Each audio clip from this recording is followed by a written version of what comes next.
semua, balik lagi bersama saya di sini. Nah, kali ini saya punya acara konten yang begitu menarik. Kita akan sharing santai tepatnya. Kali ini saya tidak sendiri, saya akan ditemani oleh bintang tamu saya, bintang tamu yang bisa berbagi untuk kita semua. Yuk, kita langsung aja temui dia. Check this one out. Hai semua, tadi kan saya bilang saya tidak sendiri. Kali ini ada tamu kita yang namanya Lius, Bro Lius ya. Perkenalkan, dia adalah seorang tamu kita yang akan sharing tentang mutasi kendaraan. Ya, kita tahu mungkin para penonton atau teman-teman sini yang ingin mutasi kendaraannya, kita bisa tanya-tanya nih buat bintang tamu kita kali ini. Nah, sebelumnya mari kita perkenalkan diri. Yuk, kita perkenalkan diri dulu, Bro. Oke, Norman, saya Lius. Tapi kita di sini sharing aja sih, bukan karena saya bela jasa atau kita cuma berbagi pengalaman. Gimana kemarin kita bantu punya saudara, dia motor dia tuh dari Kabupaten Tangerang, terus dijual ke orang B. Orang B itu dia beda domisili, dia di Kota Tangerang. Otomatis kan berkasnya harus tarik berkas dan sebagainya. Oke. Ya, kurang lebih pengalaman kita akan berbagi hari ini seperti itu. Oke, ya terima kasih buat perkenalan singkatnya.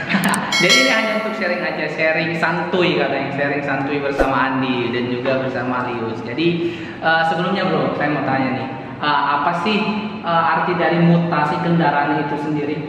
Kalau namanya mutasi kan secara umum mutasi adalah perpindahan gitu kan. Ya. Karena kendaraan itu terdaftar di kepolisian maupun di pajak ya, pajak daerah itu otomatis kan dia pajak provinsi, kabupaten dan kotanya berbeda kan. Otomatis secara data itu harus dipindahkan. Sama kayak kita pindah domisili KTP, otomatis kita harus berpindah pun data kita. Berarti kita semua bisa dikatakan dari identitas pemilik yang sebelumnya kita pindahkan menjadi pemilik kita. Itu yang baru gitu ya. Oh, jadi apa nih perbedaan daripada kalau kita perpanjangan pajak dengan mutasi gitu? Kalau perpanjangan pajak kita cuma bayar pajak rutin karena kewajiban kita kan, yang per tahun itu. Tetapi kalau perpanjang itu tidak merubah kepemilikan. Ya, kalau mutasi atau pindah otomatis pindah kepemilikan, pindah nama. Oke. Jadi kalau saya balik nama juga. Ya, balik nama. Jadi kayak mungkin kalau handphone kita pindah dari handphone satu ke handphone ini jual ya sudah gitu kan, nggak ada mereknya. Tapi kalau untuk barang berharga seperti otomotif atau mungkin nanti tanah, itu kan harus ada surat-suratnya. Nah, itu surat kepemilikan itu yang harus dirubah namanya. Bisa aja kita kayak beli motor second, pakai nama yang lama juga boleh, bisa. Tapi kan nggak nyaman. Nanti kan kata kita ngurus apa lebih baik sama kita pribadi kan begitu. Iya benar daripada kita ngurus pajak perpanjang pajaknya, tetapi itu kita berurusan dengan pemilik sebelumnya kan jadi ribet dan harus punya KTP yang sebelum punya gitu ya. Oke, sip. Nah, dan kita langsung ke intinya aja ya guys, teman-teman. Nah, sebelum kita untuk mutasi kendaraan ya Bro, apa sih yang harus kita lakukan? Apa sih yang harus kita persiapkan sebelum kita pergi ke Samsat atau kemana gitu? Kalau sebelum kita pergi ke Samsat, kita harus siapkan pertama motor kita fit, itu lengkap dari mulai spionnya ada atau mungkin sampai hard itu biasanya tutup ban ya, tutup pentil ban itu pun harus ada, pokoknya lengkap, kendaraan kita lengkap sebaik-baiknya. Kalau bisa standar mungkin, misalnya kita motor kita udah modif nggak pakai spion, itu pada saat ke Samsat kita bawa kita harus pakai pasang spion itu, karena biar safety first kan, biar lebih aman juga. Terus selain fisiknya, yang kedua ialah surat-suratnya, yang jelas BPKB. BPKB itu bukti kepemilikan ya. BPKB asli di bawah, lalu STNK asli dan KTP yang baru, yang akan nama yang baru. Jadi misalnya gimana Kak, yang saya beli dari motor second tapi KTP udah nggak tahu mana kan, orangnya udah pindah keluar kota lah, jadi gimana pinjamnya susah kan? Iya benar. Nggak apa-apa, itu ya KTP pemilik lama nggak usah bawa, yang penting pemilik barunya itu harus bawa KTP aslinya. Lebih seperti itu sih.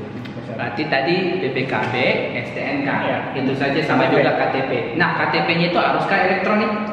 KTP-nya kalau seandainya yang sekarang kalau udah ada elektronik boleh, tapi kalau seandainya belum jadi, kan kita ada resi ya namanya. Oh iya benar. Suket surat keterangan aja kan. Betul. Nah, suket itu pun secara hukum itu fungsinya sama kayak iktp. Jadi bisa berlaku dipakai di mana aja. Oke. Berarti kita nggak harus iktp ya? Ya. Suket juga bisa. Suket juga bisa. Oke, baik. Ada lagi yang harus kita persiapkan seperti kayak apa namanya perangko apa segala macam, apakah itu perlu? Kalau perangko sih kita enggak. Oh ya, satu lagi untuk perangko ingat. Perangko itu sebetulnya yang harus kita siapin kalau kita beli motor second ya, untuk beli motor second itu kwitansi pembelian dari A ke si B. Misalnya saya si A, beliau B, saya beli dari B, berarti saya harus ada tanda terima dong kwitansinya itu. Ya itu kayak teman-teman kalau seandainya beli transaksi apapun biasakan simpan di pembeliannya. Jadi maaf ya saya kasar kalau kalian itu beli gitu loh, bukan yang mencuri ya sebetulnya ambil motor orang kan. Jadi ada secara bukti tertulis itu. Oke, berarti tipsnya ini juga yang dapat yang baru sebelum teman-teman membeli kendaraan bermotor yang bekas yang second ya. Kita harus punya kwitansi pembelian. Nah, untuk suatu saat nih teman-teman mau untuk mutasi kendaraan, jadi tinggal gampang, nggak usah ngurus-ngurus lagi ya. Jadi itu sangat penting karena nanti itu akan diminta kan. Yes, itu ada syaratnya. Kalau kalian teman-teman buka di Google atau di website Samsat sendiri pun itu di sini ada syaratnya ialah harus ada kwitansi pembelian.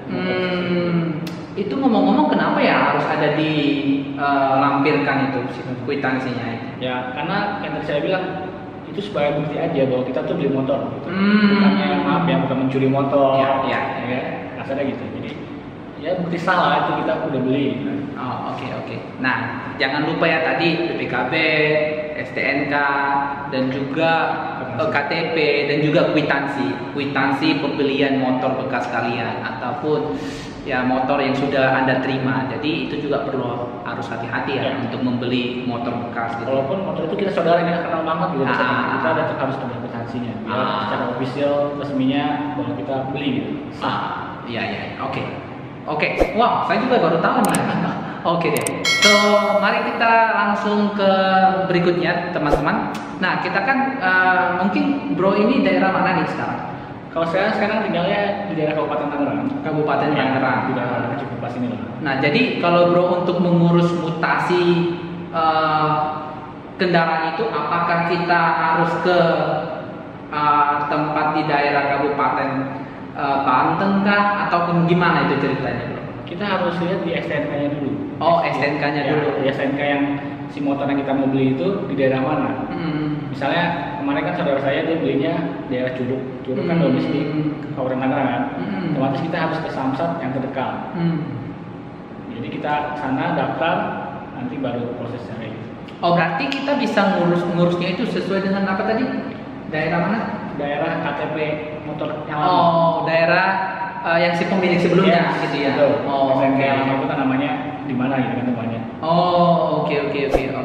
Nah, jadi kita juga harus tahu kalau mau mutasi kendaraan, kalian juga harus tahu di mana sih STNK-nya itu harus bisa diurus dari pemilik kendaraan sebelumnya ya. Yes. Oke. Sip. Nah, setelah itu Bro, bisa diceritakan nggak pengalaman kamu untuk mengurus semua dokumen ini? Jadi mungkin ini bisa digarisbawahi ya teman-teman. Ini teman saya ini Bro ini bukan biro jasa ya. Jadi bukan mantan juga. Ya, walaupun mukanya mantan biro jasa tapi nggak gitu juga. Ya, enggak ya. Tetapi si brother ini, Bro ini punya pengalaman yang bisa kita sharing. Ya, justru saya juga hal yang beginian adalah hal yang buta bagi saya. Bahkan mungkin daripada capek ngurus apa segala macam, mendingan ke biro jasa aja. Nah, tetapi kita sendiri bisa juga ngurus loh teman-teman. Nah, nih pertanyaan saya nih Bro, bagaimana sih prosesnya kamu untuk melakukan mutasi kendaraan itu sendiri? Prosesnya dulu nih. Prosesnya yang pertama kita cek tadi dia bilang cek di STNK itu dia ada di daerah mana. Karena sekarang Samsat pun ada istilahnya pembaharuan daerah. Contoh, kemarin kita STNK yang motor itu dari Curug. Curug itu masih domisili awal, dulu tuh dia masuknya ke Samsat Cikokol Tangerang. Otomatis kemarin kita ke sana mau daftar, ternyata sama Pak Samsatnya sudah dipecah. Jadi sudah pada pembagian wilayah baru Samsat. Kemana Pak? Ternyata maksudnya Kelapa Dua. Oke, kita akhirnya dari Samsat Cikokol kita berangkat ke Samsat Kelapa Dua. Ya. Berarti dari Samsat Cikokol karena apa namanya? Ada perubahan daerah Samsat. Oh, mungkin ada perubahan dari pemerintah yang dimana dari Cikokol harus dipindah ke Kelapa Dua. Nah, setelah di Kelapa Dua apa nih yang harus kita lakukan, Bro? Nah, kalau Kelapa Dua kita pertama ialah cek fisik dulu. Oke, cek fisik ya, cek fisik dulu. Nanti akan ada petugas di situ ya. Yes, petugas itu biasanya di luar, karena kan cek fisik beneran kan, nggak mungkin masuk dalam gedung. Gimana caranya tuh? Ya. Oke. Jadi kita motornya dibawa ke petugas cek fisik. Nanti mereka akan melihat apakah motor ini layak untuk jalan atau yang saya bilang apakah lengkap dari mulai spion dan lain-lain. Oke, lalu setelah cek fisik keluar, mereka akan memeriksa nomor rangka dan nomor mesin. Jadi mereka kayak macam bahasa kasarnya kayak gesek-gesek gitu lah. Jadi kayak nomor rangka mereka gesek, nah, itu bukti bahwa nomor rangka sama mesinnya sesuai dengan SNK kita. Oke, berarti tunggu dicek fisik dulu. Nah, bagaimana kalau ada sesuatu nih yang tidak sesuai diharapkan ketika cek fisik? Bisa dikatakan ini nggak layak untuk dilanjutkan untuk mutasi kendaraan, apa yang bisa terjadi tuh? Biasanya kalau untuk yang motornya kurang layak, contoh kayak dia nggak ada spion ya, itu biasanya petugas itu menyatakan kita, Pak, silakan dilengkapi dulu. Oh, berarti nggak bisa lanjut ya proses berikutnya ya? Dilengkapi dulu, pulang dulu atau beli dulu ke mana, nanti kalau sudah lengkap baru kita balik lagi ke situ. Setelah dicek fisik, digesek-gesek itu plat nomor rangka sama nomor mesinnya, lalu kita ke pos untuk registrasi ya. Nanti dapat semacam kertas pemberitahuan sudah cek fisik. Nah, mungkin salah satu yang harus diperhatikan nih teman-teman. Tadi kan cek fisik. Pasti akan ada nomor resi motor ya. Apa itu namanya? Mesin sama nomor mesinnya. Jadi ini juga salah satu bisa dikatakan tips juga dibuat kita mau beli motor bekas ya. Sebelumnya kita harus cek dulu apakah memang benar ya sesuai nggak dengan nomor motornya dengan BPKB ya. Betul, SNK dulu. SNK terus ke BPKB gitu ya. Oh iya, itu juga salah satu tipsnya. Kalaupun nanti tidak layak motor kita, jadi disarankan untuk pulang dulu untuk memperbaiki atau melengkapi gitu ya. Betul. Jadi yang tadi Bu Eni bilang, kalau seandainya kita nanti beli motor second, plat nomornya misalnya nomornya sekian, terus kita cek di SNK ada nomor angka nomor mesin kan, terus kita cek fisiknya ternyata beda. Wah, teman-teman itu jangan kalian beli deh, bahaya. Kalian bisa disebut istilahnya motor bodong. Motor bodong atau motor nggak resmi atau bahasa kasar motor curian. Dan itu bisa repot. Oke. Ya, itu juga salah satu tips juga nih buat kita. Mungkin kita berpikir, oh motornya ini murah banget ya, sampai segini harganya, bisa dikatakan mungkin 2 juta, 3 juta. Rupanya ketika kita cocokkan nomornya itu penting sekali rupanya, karena untuk mutasi kendaraan mungkin ya kan, atau mungkin kalau ada razia kita nggak tahu gitu kan. Mudah-mudahan tidak ada. Oke, selanjutnya daripada selesai nih tadi cek kendaraan, apa lagi bro selanjutnya? Kalau habis cek itu kan kita udah registrasi, betul, udah cek nomornya sesuai SNK dan nomor fisik aslinya tuh si rangka dan mesinnya cocok. Kita masuk ke kantornya, kantor Samsat, official kantor yang lain. Itu daftarnya ke bagian namanya bagian fiskal dulu. Fiskal itu apa? Karena berhubungan sama pajak tuh fiskal, mungkin nanti teman-teman bisa dijelaskan sendiri yang fiskal itu apa gitu. Nah, setelah itu fiskal dicek apakah motor tersebut istilahnya ada tanggungan atau ada tunggakan pajak ya? Yes, pajak. Kalau nggak ada sih fine, mereka akan kasih notice, kasih pemberitahuan bahwa motor itu clear gitu kan, nggak ada tunggakan. Cuma kemarin kita ada ini ya kemarin saya ada sedikit bukan masalah sih ya, cuma pengalaman aja. Kan motor itu kan dari Curug teman-teman. Curug itu kan harusnya saat pertama kan di Cikokol, kemarin di fiskal tuh nggak bisa Pak, Bapak harus ke Cikokol dulu sebentar. Jadi dari yang fiskal Kelapa Dua, terus saya harus kembali ke Cikokol, ke Samsat Cikokol, bagian TU namanya. Itu gampang, kalau nggak salah ya saya lupa, itu cuma mematikan BPKB namanya. Ya karena kan kita mau pindah nih, jadi di Samsat lama sudah di clear, sini di clearkan lah. dimatikan itu gratis, ada biaya. Gratis, ya. Cuma memang repot aja, kita harus dari Kelapa 2 balik lagi Cikokol lalu balik lagi balik ke Kelapa ya. 2 gitu ya. Yes. Oh, itu karena kita mau nonaktifkan apa tadi Mau namanya? ngecek yang fiskal pajak. Oh, fiskal pajaknya, biar mungkin biar nggak ada bentrok atau segala hal. Ada Yes. dua data mungkin Betul. ya. Oh, oke. Nah, inilah namanya mutasi ya, mutasi. Jadi berbeda banget dengan orang yang mungkin untuk memperpanjang atau mengganti kaleng plat nomor gitu ya, berbeda ya. Oke. Nah, setelah itu bro udah cek kita ke kantor Samsat, apa lagi tuh bro? Setelah ke bagian fiskal, kita udah itu yang tadi belum kemarin itu ke fiskal, kita dapat ke Samsat Kelapa 2. Yang keluar itu kita ke bagian namanya mutasi. Oh, oke. Ya, Kemudian ada mutasi antar daerah dan mutasi antar Samsat. Kita ke apa ya namanya, ke bagiannya lah. Ke resepsionis ya, atau counter. Counternya. Ke counternya, tanya sama mereka, oke, mereka akan bantu siapkan. Kurang lebih nanti surat mutasinya jadi 2-3 hari kerja. Oke, berarti bro, tadi kita udah siapkan semuanya. Nah, apakah dokumen-dokumen itu perlu nggak difotokopi sebelumnya bro, dokumen-dokumennya? Yes, itu perlu banget, betul. Sebelum kita cek fisik, tadi berani ingetin tuh, kita harus fotokopi. Fotokopi BPKB, STNK, KTP, dan kwitansi. Kalau teman-teman ke Samsat manapun, biasanya banyak kan tuh untuk fotokopi kan? Iya. Banyak, dan mereka udah ahli banget. Mereka udah tahu posisi fotokopi yang baik dan benar sesuai kebutuhan kita. Jadi kita nggak usah siapin juga sih, untuk dari rumah tinggal datang aja. Walaupun mungkin harganya sedikit lebih mahal dibandingkan fotokopi umum, tapi worth it lah ya, masih. Oke.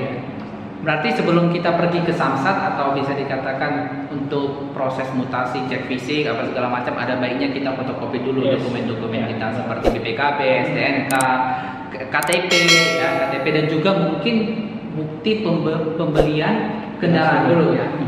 Oke. Iya. Jadi biar kita nggak ribet jadinya gitu, nggak ribet apa segala macam. Nah, saya mau tanya nih bro, tadi kan fisikal, jadi dari cek segala macam, itu bayar nggak? Kalau yang tes cek fisik yang di bawah itu cek nomor antar mesin, sebetulnya jujur itu saya nggak tahu berapa biaya resminya. Coba waktu kemarin kita diminta berapa pak? 35 ribuan sih. 35.000 hanya cek fisik. Ya, cek fisik. Itu kita kasih langsung sama orang yang cek fisiknya atau bagaimana sih? Oh, di counter, di pas saat kita registrasi itu. Oke. Di counter ya, pada saat kita sudah cek fisik motornya digesek-gesek, lalu kita masuk ke loket kan. Oh, ada loketnya gitu. Oke. Oke. Loketnya, mereka cek STNK dan STNK plat nomor mesin itu cocok match, jadi mereka akan kasih itu. Oke. Mau tanya nih, setelah kamu sudah bro, cek fisik terus bayar nih ya, setelah cek fisik sekitar berapa bro? 35.000. 35.000. Apakah ada kwitansinya bro? Kalau kwitansi jujur nggak ada. Nggak ada. Kenapa bro? Kamu nggak ada untuk berpikir untuk nanya mana kwitansi apa segala macam? Saya nanya sih, gimana pak nggak ada kwitansinya? Gue bilang, oh nggak ada pak, emang nggak ada. Sudah. Kita kok nggak ada ya, masa masuk pak? Oke, siap. Berarti nggak ada kwitansi ya. Jadi tinggal kasih aja duitnya 35.000 ya. Nanti ini bisa dicatat teman-teman berapa biayanya. Terus berikutnya tadi setelah kamu sudah dari Cikokol terus ke Kelapa 2 nih bro, untuk menonaktifkan ya, mematikan fiskalnya ya. Terus apa nih yang harus kamu lakukan bro? Ada nggak yang kamu harus bayar lagi atau segala macam gitu? Pada saat kita mengecek fiskal itu di fiskal Kelapa 2 itu kita bayar 35.000 lagi. Oh, untuk apa itu bro? Ya kalau bahasa mereka sih mungkin buat biaya administrasi. Sama ya, jadi nggak ada kwitansi juga nih kita. Oh, nggak ada kwitansi juga? Kwitansinya nggak ada.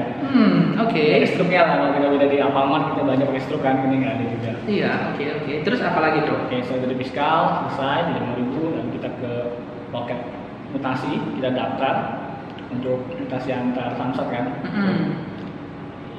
Setelah selesai ya tunggu 2-3 hari. Oke.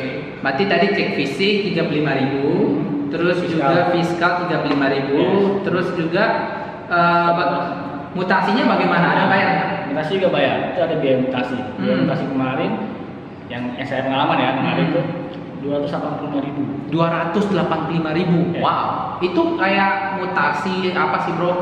Itu mutasi gimana sih kok sampai mahal banget, hampir sama kayak biaya uang pajak tuh? Yes, karena mungkin setiap yang mutasi kan perpindahan tuh. Setiap perpindahan kita butuh registrasi biaya. Contoh kayak kita pindah dari kota A atau kota B, kan kita ada ongkosnya tuh, ongkos biaya mungkin namanya biaya kendaraan atau biaya ongkos transportasi.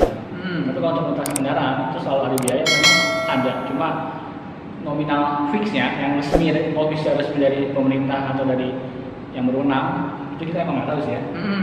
Jadi nanti teman-teman boleh cek sendiri di Samsat masing-masing yang terdekat kurang lebih berapa.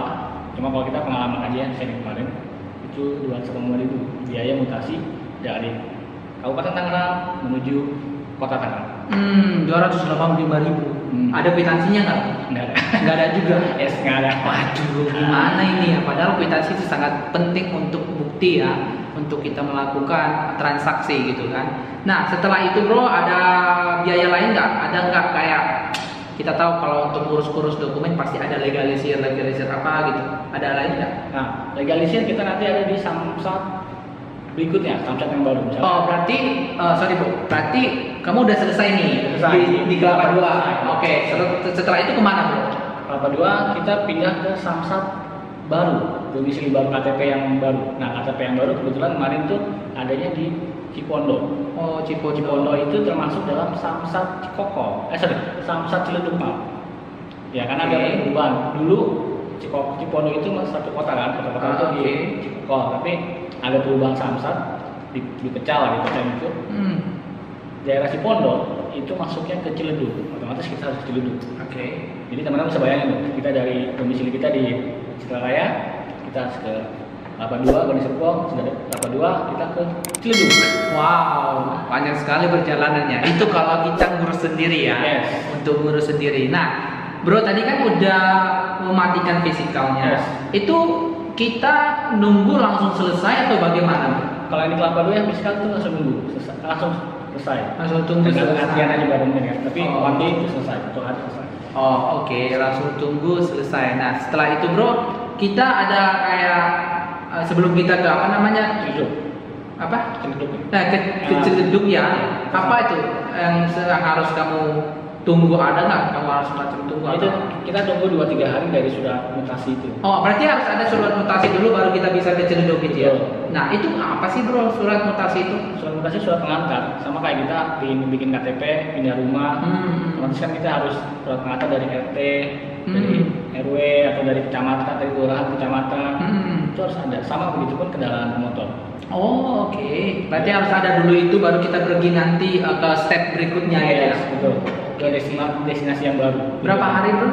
2-3 hari. Oh 2-3 hari, lama juga ya. Itu nanti konfirmasinya via telepon atau bagaimana? Karena sekarang zaman virus COVID ya, jadi mereka pun sebetulnya bantu mereka konfirmasi lewat SMS atau telepon. Bapak sudah jadi gitu, Bapak bisa ambil ke Samsung. Jadi kita nggak wasting time juga sih, itu ada positifnya. Oh, oke. Berarti nanti kita akan dikasih tahu ya via SMS ya? SMS, WA, dan telepon. Oh, karena ini adalah karena situasi virus corona, jadi nggak memungkinkan mereka untuk kita untuk menunggu lama di situ segala macam, mendingan ditunggu beberapa hari gitu ya. Betul sekali. Oke. Nah, setelah kita dapat konfirmasi bahwa surat pengantarnya itu udah bisa diambil gitu ya bro. Setelah itu ngapain bro? Kita pergi ke Samsat tujuan yang baru. Oh oke. Ya, Samsat tujuan baru kita yang bisa bilang KTP pemilik si motor baru itu harus lihat dia daerah mana. Kebetulan KTP yang baru itu dia di Cipondo. Otomatis Cipondo yang saya bilang dia harus ke Samsat Ciledug. So kita ke Ciledug. Oh langsung ke Ciledug ya? Ke Ciledug. Lalu kita pertama yang kita datangi ialah loket cek fisik. Ya kenapa cek fisik? Kita dilegalisir sama Samsat Ciledug itu.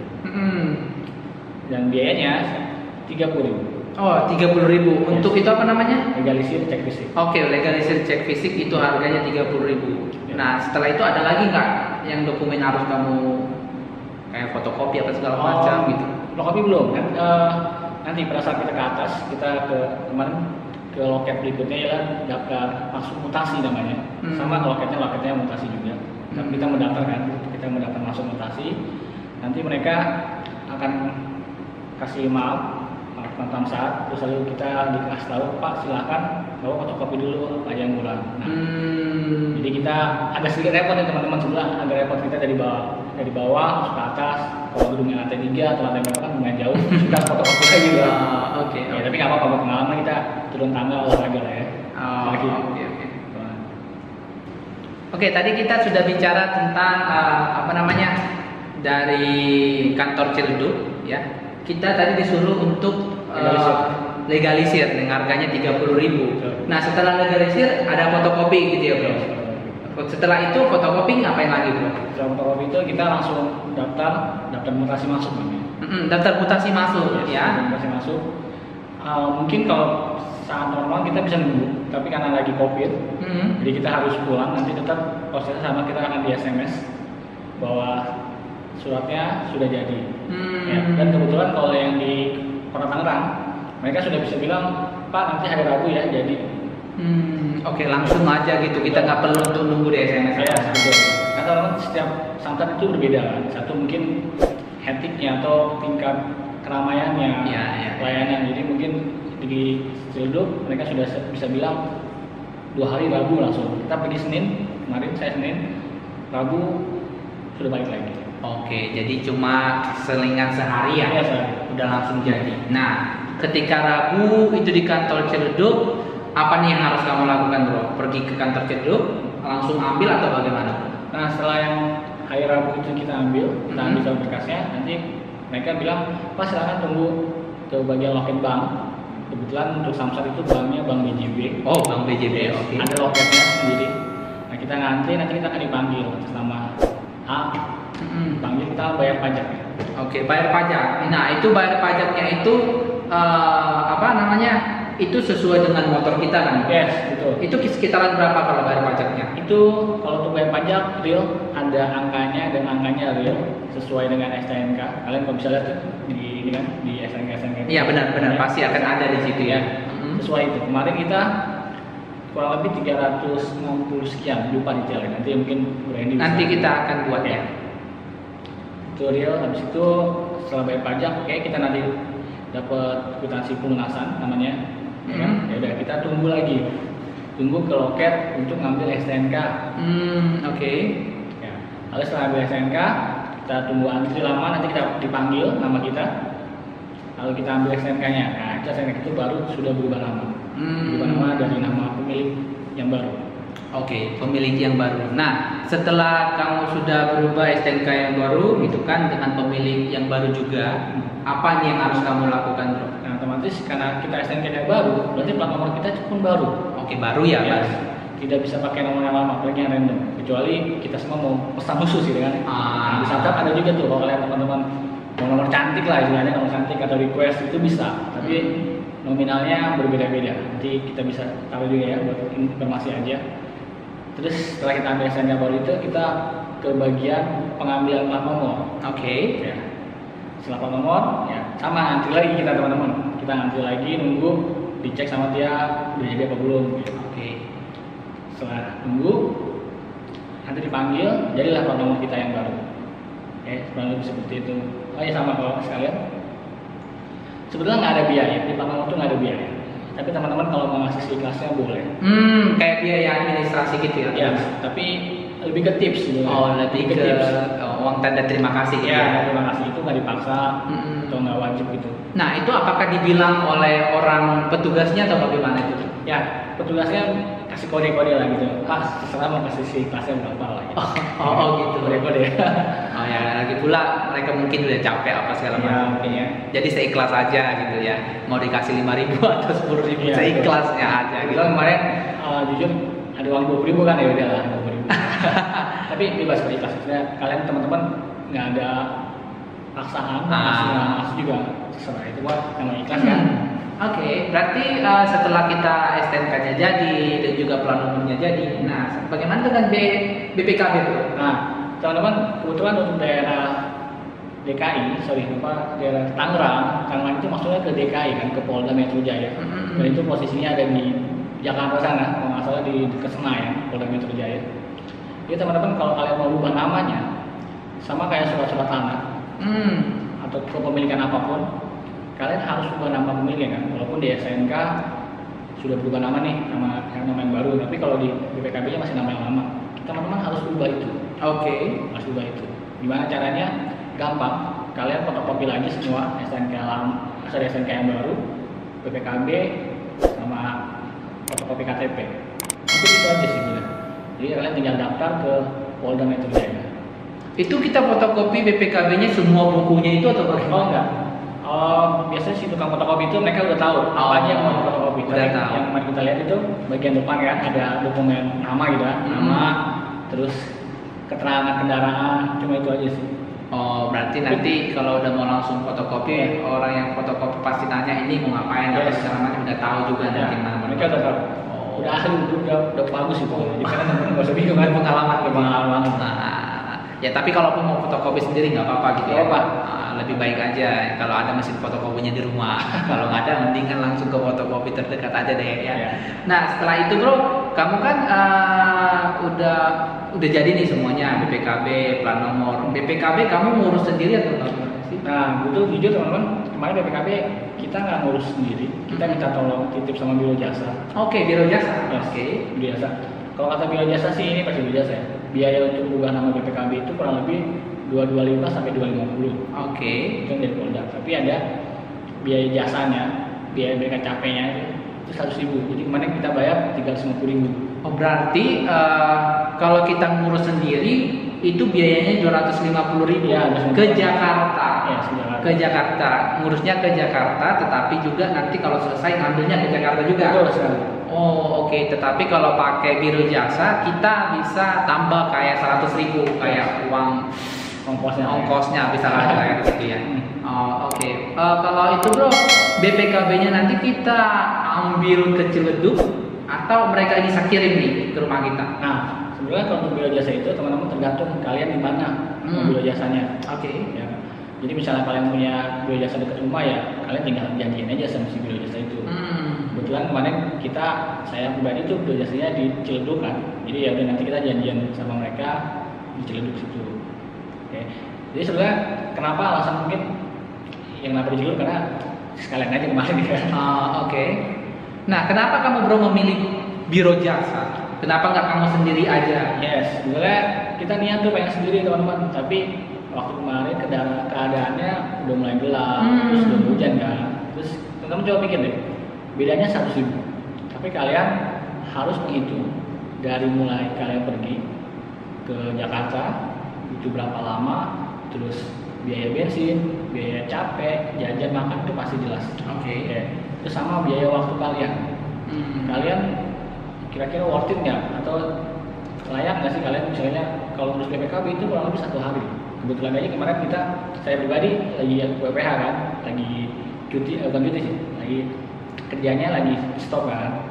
Jadi kita ada waktu luang. Karena kalau hari-hari biasa kita harus izin ke kantor atau ke tempat kerja kita itu agak repot ya. Oke, benar.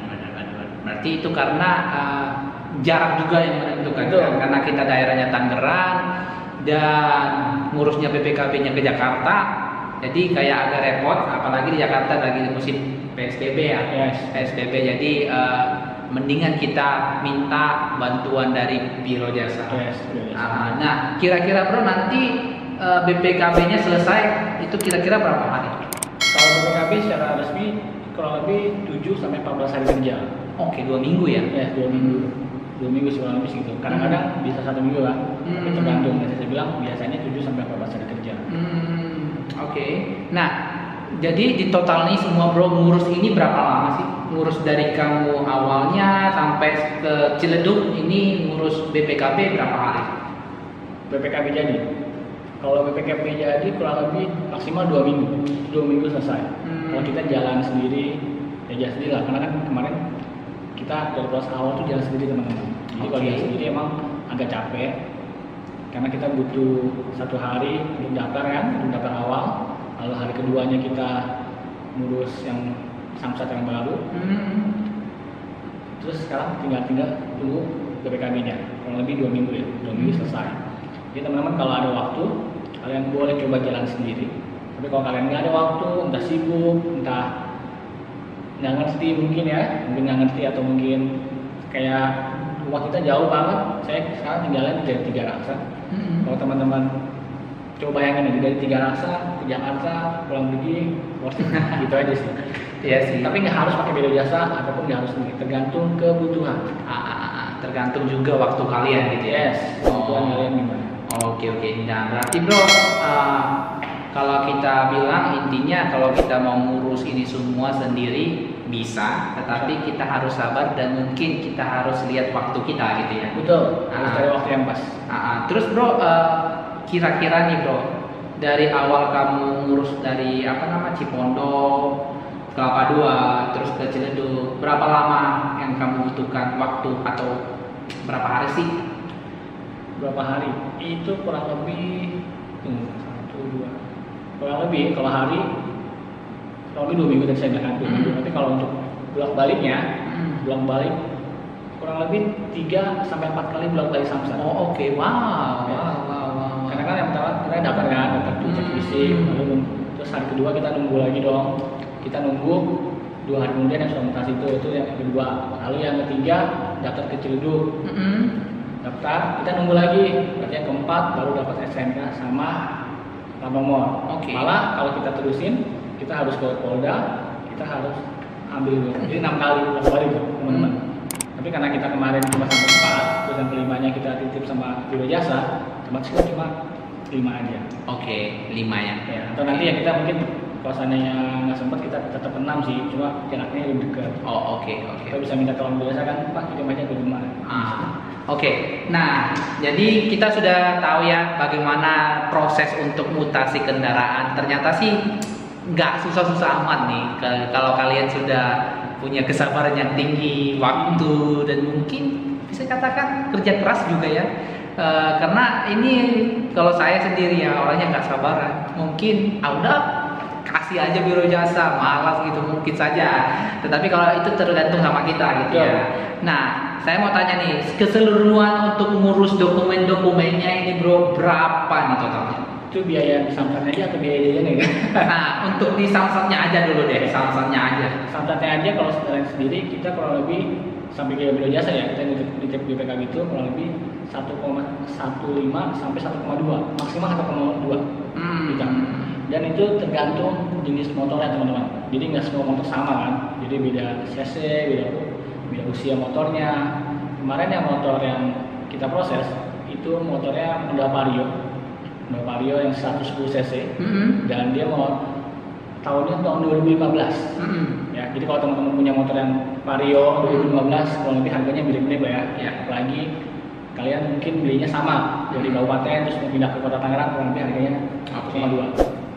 1,2 ya, itu untuk ngurus dokumen-dokumen yang ke Samsat itu belum termasuk parkir, uang parkir, bensin, uang makan juga mungkin ya. Kita walaupun lagi puasa mungkin bagi teman-teman yang puasa atau di hari bulan-bulan yang lain untuk puasa kan kita butuh ini jajan kan. Iya. Jadi kalau ditotalkan nih semua kalau ikut uang parkir, uang makan, bensin apa segala macam berapa nih? Kalau kemarin kayaknya anggaran kita budget itu kurang lebih 1,4 sampai 1,5 teman-teman. 1,4 sampai 1,5. Yes. Nah, 1,4 1,5. Tetapi kalau ngurus dokumen ke Samsatnya itu sekitaran 1,1 sampai 1,2 gitu. Wow, mahal sekali ya. Saya nggak menyangka sampai segitu mahalnya. Ada pernah sharing atau tanya-tanya yang di biro jasa di sana nggak bro? Berapa sih total untuk mengurus ini semua? Pernah tanya? Kita pernah nanya juga. Kalau teman-teman kalau mau coba-coba tanya juga boleh. Dan tapi intinya setiap biro jasa itu beda-beda. Jadi kalian nggak boleh sama ini cuma gambaran aja. Cuma kita nanya-nanya kurang lebih 1,9 sampai 2 juta. Wow, sampai 2 juta. Wow. Itu kenapa sampai mahal gitu ya, Bro? Ya mungkin karena biaya jasanya. Karena kita prosesnya sampai 5 kali balik kan. Iya, benar ya. 5-6 kali balik kan kita sudah balik Samsat. Terus buang waktu, coba kalian misalnya 5 kali balik ya, atau 4 kali balik, berarti kalian harus cuti 4 kali dong. Iya benar. Kerja karena waktu ya. Iya, karena waktu. Wow, sampai 2 juta. Kayaknya aku harus daftar biro jasa nih. Boleh. Karena perbandingannya sama jauh kali ya. Bisa dikatakan 1,1 sampai ya dari 1,1 sampai 1,9 bahkan 2 juta gitu loh. Iya. Jadi ayo daftar yuk. Oke, nah jadi cukup menarik ya pembahasan kita hari ini. Tapi yang saya pertanyakan adalah kenapa sih bro tidak ada dapat kwitansi ya sampai saat hari ini bro tidak ada kwitansi? Karena itu sangat penting juga. Kenapa ada pembayaran ini, pembayaran itu ya? Kalaupun mungkin ya kayak saya lah kalau mungkin saya butuh untuk bukti-bukti pengeluaran saya itu sangat penting sebenarnya untuk kwitansi, untuk mendetail atau menuliskan gitu kan pengeluaran saya gitu. Dan mungkin itu juga, dan tidak hanya itu, mungkin itu merupakan satu bukti lah, buktinya kita melakukan transaksi gitu kan, transaksi. Itu cukup menarik sih. Kenapa sih? Atau teman-teman ada saran nggak? Kenapa? Atau ada punya pengalaman nggak? Pengalaman di sini? Atau kalian udah pernah melakukan sendiri dan mereka tidak memberikan kwitansi apa segala macam? Just komen ya, komen aja di bawah ini. Atau pengalaman kalian sama nggak dengan pengalaman Bro Lius dengan biaya 1,1 atau 1,2 untuk mutasi kendaraan ya. Jadi mari kita diskusi nanti, ataupun yang bisa kita bantu kita akan bantu untuk komen. Nah, jangan lupa untuk sharing juga pengalaman kalian di bawah ini ya. Jadi saya kayak shock juga gitu. Sampai 1,1 gitu. Udah hampir sama kayak cicilan motor baru. Oh, motor, cicil motor ya. Oh, oke. Nah, buat kamu sendiri bro, apa nih yang harus kamu bisa katakan sarankan atau tips-tips yang kamu berikan nih kepada teman-teman yang ada di sana? Oke, kalau untuk teman-teman yang sebagai pengurus ada yang mengurusin, teman-teman harus sama ialah coba sabar.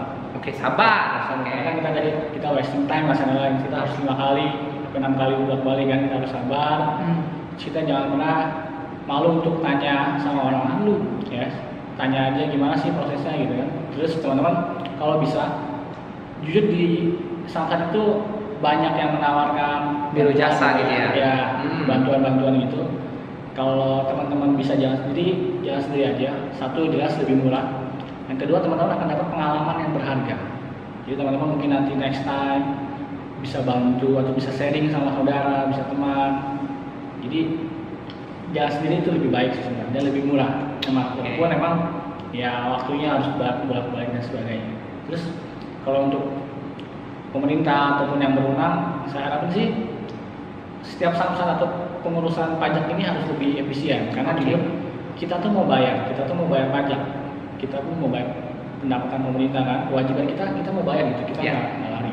Tapi agak ribet kan prosesnya, kita mau bayar aja susah gitu kan. Jadi mungkin nanti pemerintah atau yang berwenang bisa bantu gimana caranya prosesnya lebih efisien, lebih mudah, dan lebih akuntabel. Kayak tadi misalnya yang dibilang, bro, kok nggak ada kwitansinya ya? Mungkin next time harus lebih clear berapapun, kayak ibarat kita makan di restoran, walaupun ada tax service, terus ada tips di situ kan, ya nggak apa-apa. Yang penting kita clear, jelas gitu. Jadi biar seperti anjuran Pak Jokowi, negara kita harus bersih kan? Ya benar. Jadi reformasi mentalnya harus bagus. Ya itu aja sih. Semoga yang berwenang atau teman-teman di pemerintahan atau mungkin yang punya gimana sih caranya gitu ya. Syukur-syukur kalau misalnya Pak Jokowi nonton ini kan kita mudah-mudahan. Iya, soalnya ini sangat membantu banget ya bro. Soalnya kita nggak tahu sebenarnya biaya asli untuk ngurus ini berapa gitu kan dari pemerintah. Kita nggak tahu. Atau jangan-jangan kamu pernah nggak bro untuk survei sebelum ngurus ini, tahu nggak berapa asli total dari semua ngurus dokumen-dokumennya, bukan mengurus untuk ada pengeluaran makan, bensin. Tahu nggak berapa dari sekitaran pemerintah bilang gitu? Kalau kita cari di Google, misalnya biaya mutasi, biaya apapun, dari Samsat sendiri mengeluarkan angka-angka sih. Cuma detailnya nanti teman-teman bisa lihat sendiri. Cuma memang karena orang awam saya pribadi, ini biaya berapa yang kan? Jadi kita bisa cuma lihat skala besarnya aja gitu kan. Kayak contoh, biaya cek fisik itu kayaknya nggak ada ya, ada di Samsat itu.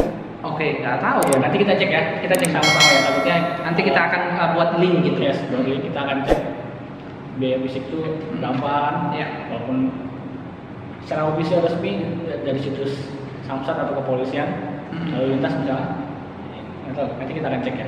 Kita sama-sama sharing di sini, kita sharing aja tidak ada untuk menyudutkan satu pihak ataupun menjelekan orang lain. Kita sama-sama belajar.